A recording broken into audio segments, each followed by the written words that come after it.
Husband যখন খেতে চায় তখন কিন্তু এইভাবেই চই পিঠা বানিয়ে দেই। অনেক আপুরাই জানেন ভাইয়ারা কিন্তু চই পিঠা খেতে অনেক বেশি ভালোবাসে। সবাই না ভালোবাসলেও অনেক ভাইয়াদেরই পছন্দের।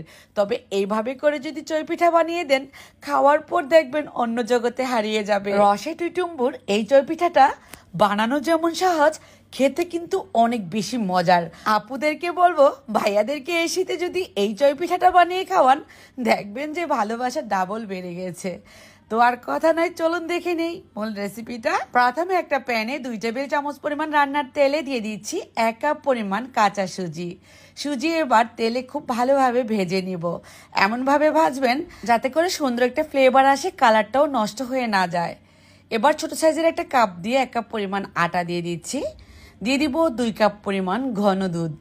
এখানে আমি দুধ ব্যবহার করছি, চাইলে কিন্তু আপনারা নর্মাল পানি দিয়েও করতে পারেন সেটা। তবে দুধ